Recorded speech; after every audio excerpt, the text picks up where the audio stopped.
Ndabashuje mwese mu izina ry'umwami wacu Yesu Kristo. Iyi ni Ikamba Karuvari TV mukurikiye, ifite intego yo kwamamaza imirimo n'ibitangaza Yesu akora no kuvuga ijambo ribohora rikura abantu mu byaha. Uyu munsi twabatumiriye umuvuga w'ubutumwa ugiye kuduha ubuhamya atubwira aho Yesu yamukuye. Reka dutangire tumusengera. Mana, turagushimye, turaguhimbaje, turagushimye kuri Imana izi kurinda, turagushimye ko ubasha kurindira umuntu mu byaha ukamukurayo adapfuye kugira ngo azavuge kugira neza kwawe. Sengera umugaragu wawe rero, umuhe imbaraga, umuhe amavuta, umwibutse, umukoreshe kugira ngo abantu bose bazumva ubuhamya uzabakure aho Satani nawe yabahoheye. Urakoze, urakarama kuri Imana yacu umva gusenga, tubisabye twizeye mu izina rya Yesu Kristo w'i Nazareti. Amen. Abantumiye rero murakoze kunyakira, nanjye nishimiye umutumiro bwanyu. Nitwa Bipfuye Kubaho Pascaline, ndi umumama, ndakijijwe, mfite abana 5, ndi umupfakazi. Iryo zina rya rigora abantu kugira ngo babashe kuryumva. Papa wanjye yitwa Karekezi Mathias, mama wanjye yitwa Kingene Teresa. Bambyariye ndi umwana wa 9 nkurikira abana 10 babyaraga bapfa. Bari abana 8, ngenza ndi uwa 9 murambabarira. Hanyuma abana 8 bamaze gupfa, ngenza ndi uwa 9, banyita rero Bipfuye Kubaho. Ubwo banyise Bipfuye Kubaho, bari batumiye abantu bagira ikibazo batese mubyeyi Karekezi, iryo zina wise umwana n'ukubera iki atabona isa amazina meza ntago bariho. Uyu nguyu rero yitwa Bipfuye Kubaho, ntawe ugomba kumvuguruza mu rugo rwanjye. Abo nise meza sinabatunze, niyo mpamvu ngomba kumwita Bipfuye Kubaho. Ubwo rero narakuze maze kumenya ubwenge, nsanga nitwa iryo zina, nanjye rambangamira. Njya muri primaire, mwarimu yampamagara izina, abana bakikanga twigana, bakajya bampamagaramo n'ayandi bagahimbamo n'ukundi kuntu bikambabaza. Ariko nsanga nta bundi buryo bwo kurihindura. Ndakura mu ishuri ngira mu wa 4, ishuri nza no kurivamo, nshaka kurihindura, ngiye gufatiranga muntu, mbona nta byangura ntibyakwemera, ndakomezwa nitwa gutyo iryo zina. Ndiyo nshaka nitwa iryo zina kugeza n'uyu munsi nkitwa iryo zina. Ubwo rero mfite ubuhamya bugira burya buti, namaze gukura nza kugira igihe cyo nshaka mfite imyaka 17. Maze gushaka mfite imyaka 17 ngira urugo rubi, mpura n'ibibazo, mpura n'ibizazane ko ntababyeyi nari mfite bari barapfuye mu ntambara mu gihe cya Jenoside.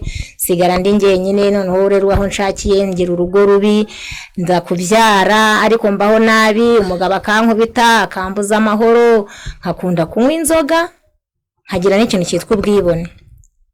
Nari nzi kwimakiya, nzi kwisiga, nzi kwisiga iminwa, nzi gusiga ibitsike. Nari mfite ubwibone kuko ntago nari nzi Yesu. Narakuriye mu itorero ry'abagatolike, ndi umusaveri, ngira urukundo ariko ngira n'amahane.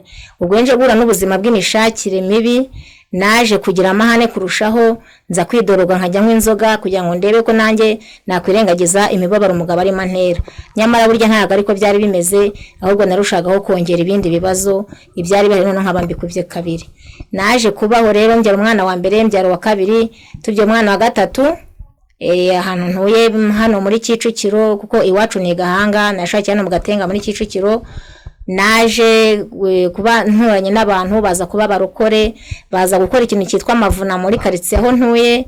Bakoze amavuna, numva biranejeje, numva kuba mu rukore byambera byiza. Imakiyaje ndazireka, ndahaguruka njya gusengera iwabo. Ngezeyo ndasenga, numva kuba barokore ni byiza, numva ijambo ry'Imana itangiye kumfasha.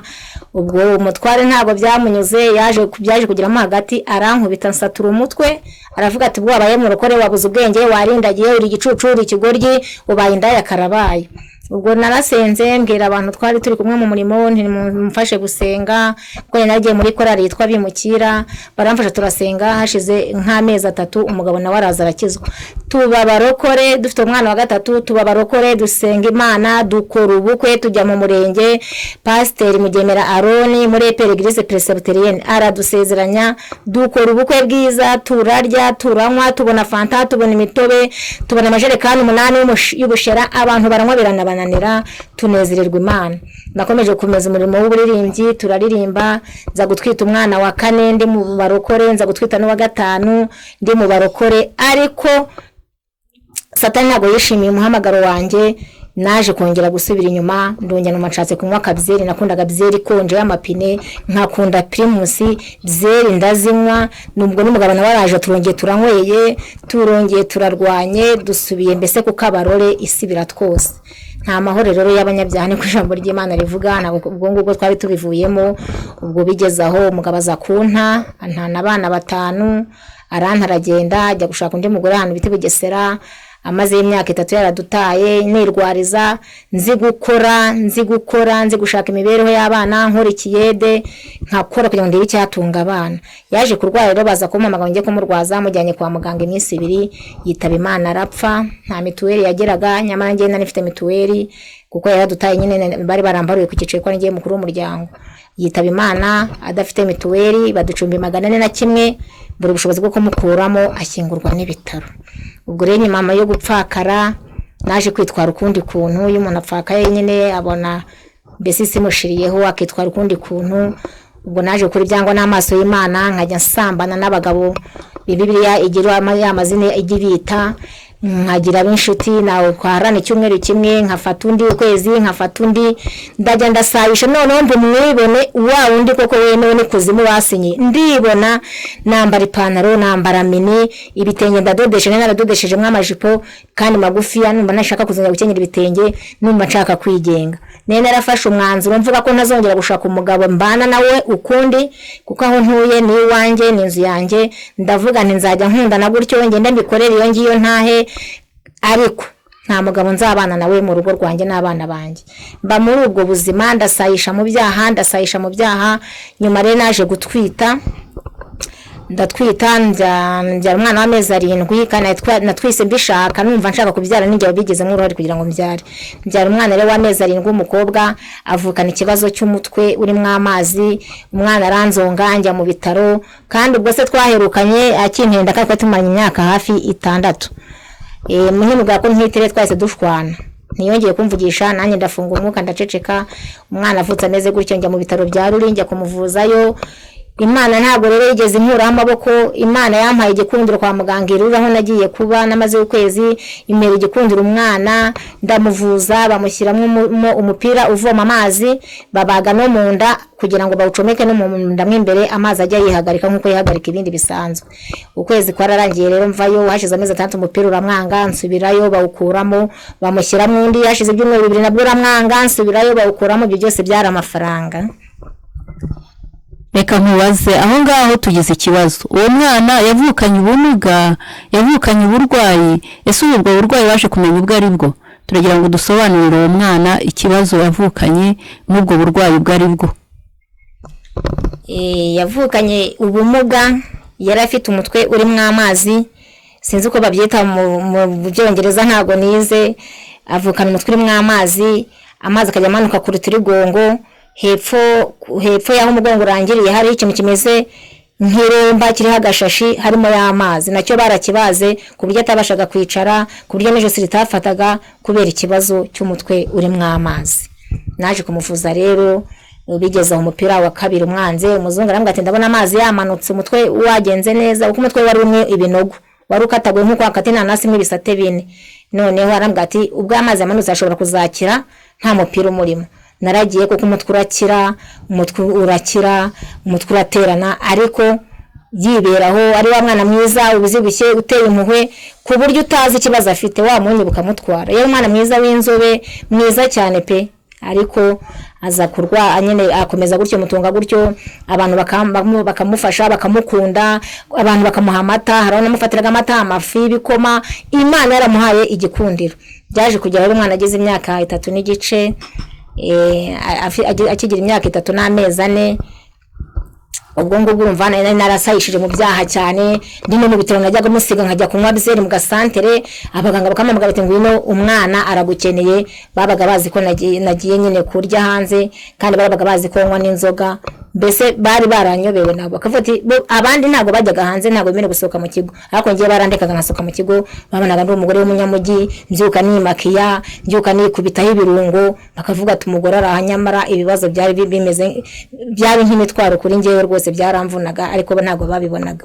Ubwo rero umwana yaje kubaho ngaho, nanjye ndakomeje ndasayisha, nkamusiga mu rugo, nkigira muri gahunda zanjye, ariko ndasayisha ngirirwa umugisha, ngira amahirwe, mvamo nta bwandu ndwaye, mvamo nta nkubise icupa nkasatura umutwe, mvamo ntakoze agisida kuri moto ngo ncike ukuguru cyangwa ukuboko, mvamo umubiri wanjye wose ari muzima. Mbere yo kutubwira ukuntu wongeye kwakira agakiza se, hari ahantu wibuka wigeze uhura n'ingorane, cyangwa hari ahantu wibuka Imana yakurinze muri ibyo byaha byawe wagenderagamo? Imana yarandinze, suko ntahuye n'ingorane, suko ntahuraga n'ibintu bikomeye, ariko Imana yarandindaga kandi ndi umunyabyaha, kuko yabaga imfiteho umugambi mwiza. Yandinze amajoro, najyaga ngenda saa 7 z'ijoro ngiye kuri uwo mugabo twabyaranye, nkazamuka umusozi ncana mu ishyamba. Ubwo bavango habamwe ingwenge nayo nahuye nayo, ubwo bavanga abanyerondo barara bagenda umutekano n'abasirikare nge ntabo nahuye nabo, nkagenda saa 7 saa 6 cyangwa saa 5, ariko nta kibazo nigeze mpura nacyo.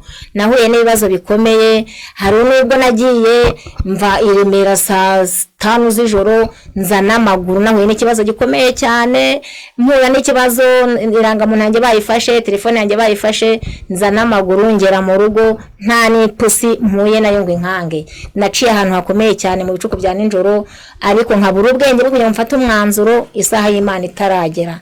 Ndakomeza mbaho gutyo, mba muri ibyo kugeza ubwo noneho nje guhura n'umukozi w'Imana, arambwira ati Imana yakuntumyeho. Ampamagara nabo ndi kwinywera byeri yanjye konje, arambwira ati ngo ufite ubutumwa, yari umupapa duturanye bamwitaga Joakim. Ese ubutumwa mfitiye n'ubw'amahoro? Arambwira ati n'ubw'amahoro. Ati sure ngo ndikubwira. Ndamubeshya ngo ndi mu nama y'ubukwe kandi nibere mu kabari ndi kwinywera byeri.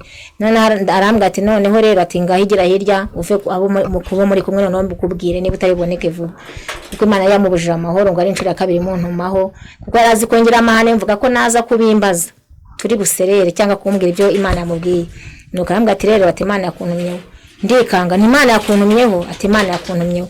Nubwo yakuntumyeho ngo iki? Arambwira ati Imana yambwiye ngo uva mu byo urimo iragushaka, kuko iminsi urimo n'inyongera, irambwira ngo yarakurinze kwandura sida usambana, ikurinda guterwa umunigo, ikurinda kwicirwa mu nzira. Imana irakurinda bikomeye, none yambwiye ngira gushaka aho wari uri ngo ninde wahashyize. Ndavuga karabaye, nagiye ngira umuntu turi kuntuze n'ikindi, Imana irambwiye ngira nshaka ni kubitumyeho umuntu duturanye. None rero ngenda tashye, naratashye ngeze mu rugo mbura amahoro, naburaga kwivura mu Gatenga, buracya bw'igitondo njya mu kazi. Ngeze mu kazi umuganga yansuza ni we yanti Imana yantumyeho. Abaganga biro baseka bavuga bati mwamenye makuru ya Pascaline ngo Imana yamutumye ngere imira mushaka. Ati none arimo arakora atariho kubera ubwoba. Ati rero urira mushaka nagenda kizwa ave mu byo yararimo. Ubwo rero ndagenda, bigeze ku cyumweru njya gusenga muri ADPR.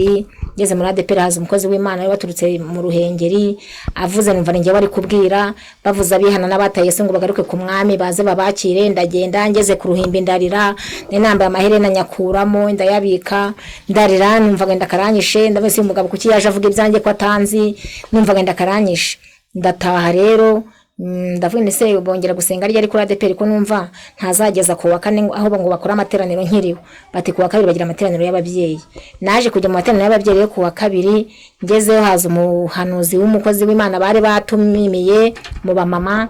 Ubwo araza aje numva avuze ibyanjye byose, arambwira ati kandi nutareka abagabo babandi Imana igiye kugukubita gikomere kizakubera akabarore. Ndavuga ntiyembwira uti rwose uhereye ku cyumweru rwemeye kukwakira ntago azongera gukora icyaha ukundi. Ubwo turasenga ndataha, njya kubwira wa mugabo rero waje kumpa ya message Imana yari yamuhaye nganyoherereze, ntari kintu ngira ngo mfashe wa mugabo we. Ati ni iki se ukabyara we? Ndamubwira ndashaka ko dusengera iyi telefone.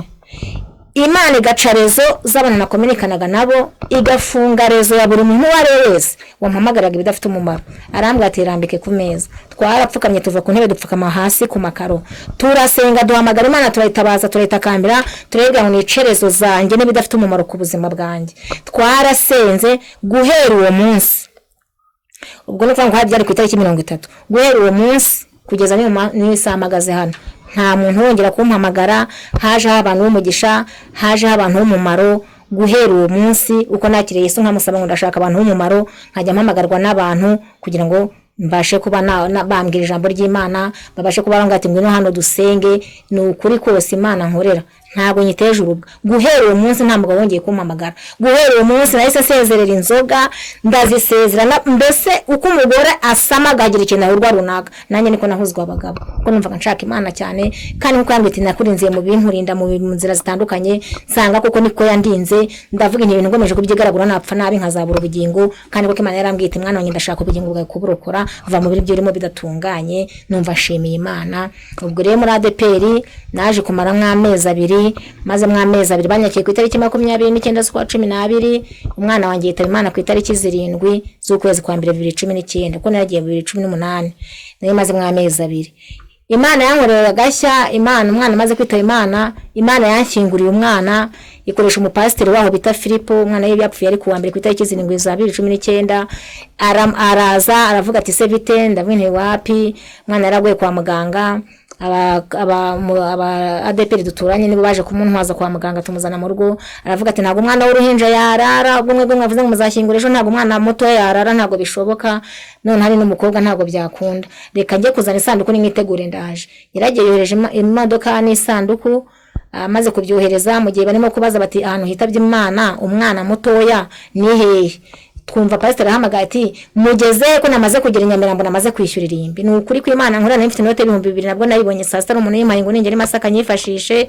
Imana irantabara, azana isanduku nziza, umwana wanjye ashyingurwa neza. Numva biranejeje, ndavune gukorera Imana n'iby'umumaro. Ndavune nanjye kubera Imana inshyingura umwana itansebeje muri quartier. Bari batangiye kuvuga ngo namubyanye n'umugabo ukomeye, ngo nta kibazo, ngo araje ngo amushyingure, kandi nyamara burya nta nubwo yigeze ahagera. Ariko Imana inshyingura umwana.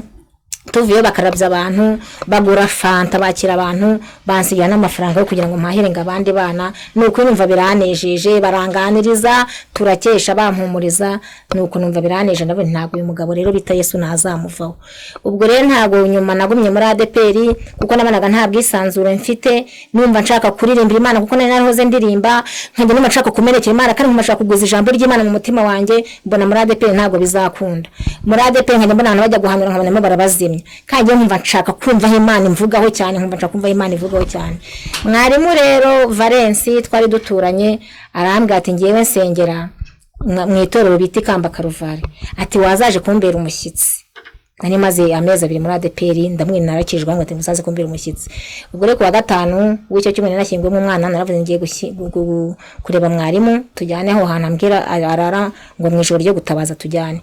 Naragenda mureba mwarimu, maze kumureba ndamwe ndashaka ko tujyana aha hantu wambwiye sengera, nashaka kujya gusenga. Arambwira ati uzamuke hariya inzu igipangura kutungo ko kimeze gutya, bariho winjira, nugira murasangamo abandi bantu baragwa karibu. Naraje mpageze ndicara, mbona abantu baraje, turasenga. Imana iriza kuvugana nanjye, iramvugisha, impa amasezerano. Numva ndanezerewe, numva ndishimye. Irambwita mwana wanjye ndakuzi, irambwita mwana wanjye aho wasebe ndagutabariye, irambwita mwana wanjye ndaje ndakuzi, uko nagutumye nakuhamagaye ukabunyitabye, nanjye nemeje kutazagukoza isoni. Naravuze nti rero ubu nahanga ntabwo nzasubira muri ADPR. Nahise nsezera ADPR. Kuwa gatatu rero bambwira ko bagira amateraniro, njya ku rusengero iwabo, ndagenda ndaterana, ngira ibihe byiza, numva ndishimye. Mpita nsaba ndashaka kujya muri korari abaragwa, ko nabonaga ari umutima wanjye unyuze. Barambwira bati uzaze ni karibu. Naragenda ririmba, bandepese buke, barambwira ati n'ibindirimbo bayifashe ngo uririmbe. Numva nibyo nashakaga, ndakomeza ku murimo. Ntabwo rero byacu nahise mpura n'ishuri ry'Imana. Ubwo ni mu kwezi kwa 2019 nahuye n'ishuri ry'Imana. Imana irambwira iti rero mwana wanjye ndi kumwe nawe, iti ndagutabaye kandi ndakugaburira, ndakwambitse ko nambaye ubusa. Ndavuga nti sawa.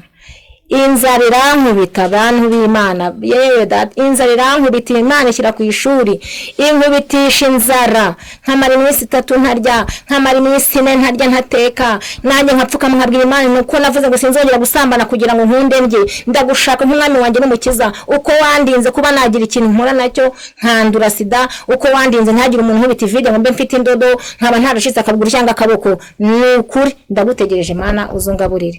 Nkajya kurepeta nshonje, kuko ngira ijwi rirerire bakavuga bati se kutarimo kuririmba nkababwiye nti ndarwaye kandi arababeshyaga n'inzira yabaga yanyishe nkajya kuririmba ku ruhimbi nkajya mbona abantu abakristo umwe yajya avamo babiri nkihangana ariko Imana ikanira sinikubita hasi nkava ku ruhimbi ntawe umenye ibyanjye nkataha ntawe umenye ibyanjye none nkagira abavuga butumwa bumugisha twaba turi nko mu byumba nko mu masengesho bakavuga bati iyo umuntu ahuye n'ikigeragezo runaka iyo urwaye ntusakuza iyo ushonje ntusakuza uhamagara Imana ikakurengera utagiye kwiha rubanda wabwira umuntu akakumvira ubusa ariko ibyo Imana irakugaburira Imana rero yangira icyizere yitingira umwinginzi w'itorero Imana ingira icyizere mbu muririmbyi nkunda ijambo nandi bakajya bampa umwanya nkavuga ijambo uko numva mbishobojwe buhoro buhoro Imana irangirira neza inzara irandya ishuri ndaryiga inzara irandya nisiga ubutamezi 11 inzara irandya nkago ubuto bwa senka twabonye manu nkateka makeya ayandi tukayisigana n'abana inzara irandya abana bavuga ati se mama utarabo murokore ko tugeze dusonza gutya none no kwiga kabitonaniye mama byagenze bite ndabwe mwene daga nsangira n'abagabo nkabiba telefone nkazigurisha none narakijijwe ntabwo nzongera rero kwiba ni mureke twihangane Imana izatugira neza mbaho ngaho ndasenga ndarara amajoro ndarara amanywa ndiyiriza naba nabwiriwe none bavuze ngo tuniyirize ugasanga ngene muri byari birahwanye ariko ndasenga Imana irampisha sinikubise hasi kubera isereri Imana irampisha n'abaturanyi ntibigeze bamenye ibyanjye ndasenga mbwira Imana mbabaro ntizinzara ndi ikambite ndagutabaye ntumana nabuzakorwa n'isoni ikambite titahandu wasanga nageze mu rugo nagera mu rugo simbona na mukaruto gasasa tukaryama nkavuna yako semana koko ubu biragenda bite ikambite hangane ndaje ndihangana bigeze muri Noheri mu kwa 12 bigeze kuri Noheri nibwo Imana yagomoreye umugisha turarya inyama turatogosa zimwe turakaranga izindi turazitogosa turazibika abana bavuga ati rwose none uyu munsi Imana dukore surprise turarya turanywa turateka igikoma kirimo amata twumva turanezerewe muri uko kwezi rero kwa 12 no kubunana Imana yatugiriye neza iduha ibyo kurya turongera turya turahaga mu kwezi kwa mbere rero nabwo yanzara irongera iraza no mu kwezi kwa kabiri nabwo yanzara iraza ariko icyo nashima Imana yampaye imbaraga ntago nigeze nyica inyuma ntago nigeze nyihemukira yanyambitse imbaraga zo gukomera inyambika imbaraga zo gusenga ndatuza kandi bashobora guturisha abana banjye ntibajya gusabiriza mu baturanyi tukicara aho ngaho tugategereza mano y'Imana imbaraga Imana ndayishima ko yanize n'inkozi isoni mu kwezi kwa kabiri rero nabwo birakomeje gutyo mu birabwo yamye n'amafuta yo kwisiga umubiri wanjye wongera urahinduka ntago ariko abantu babonaga ngiye wabonaga ngiye nyerabyo n'abana banjye mu kwezi kwa gatatu korona iraza igihe cya korona kije twagize ikibazo nabwo nise noneho Mana ndabigenza gute none uko mbona bincanze noneho Mana ndabigenza gute abantu bafunze nta kazi gahari kandi ubwo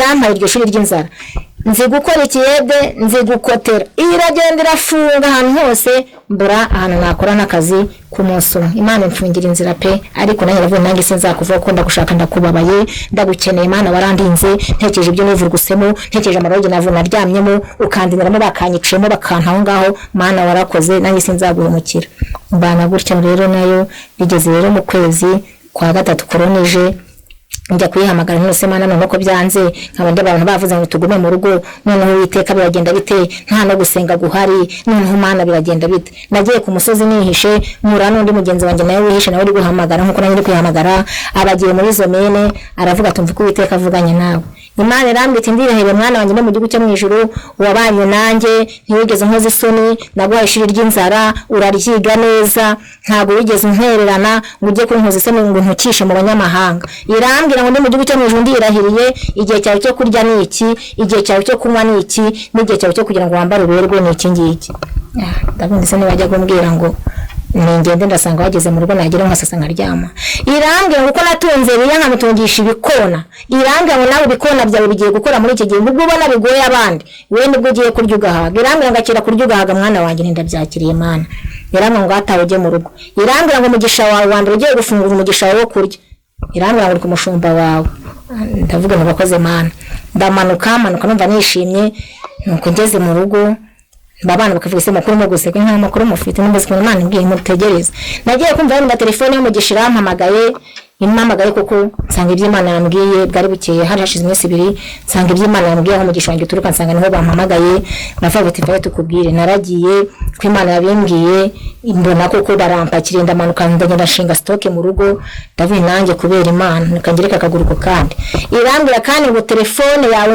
mobile money ndayifunguye ntago nahahishije amafaranga mu ntoki muri corona oya naragenda nka corona sorwa Tom yadeze ko naraga mfite amafaranga kuri mobile money abari baranyenze barampamagara abari n'ubundi bari bakinkunda n'ubundi bankiriraho unsi wese akansurisha amafaranga kuri mobile money uje akaza yikoreye utikora akaza afite mu ntoki ndasitoka nariye neza n'umugabo wanjye twabyaranye abana batanu ntabwo yigeze ngaruka nariye muri corona ibyo byose ndabishimira Imana ubu uyu mugabo namuvuga nkajya hehe narariye ndanywa irambira ngo mukaru wanywaga ndayisezereye ntereho kashe ku rupapuro gusinyi ntabwo uzongera kunywa icyayi cya mukaru uyu munsi mu cyayi cy'amata iyo ntabonye litiro ebyiri mbona litiro n'igice cyangwa nkabona litiro ubwo mba nakennye ariko nkanywa icyayi cy'amata rata sinigeze mbura isukari nuko ndashima Imana yarantesheje irambebeza numva ndanezerewe numva nezerewe Imana numva sinzayivaho ukundi numva ndakomeye kandi numva nambaye imbaraga ndashima Imana ko yanyambitse imbaraga nkarwana urugamba rw'inzara nkarwana kwiyangana numva amezi napfana nayishonje amezi 13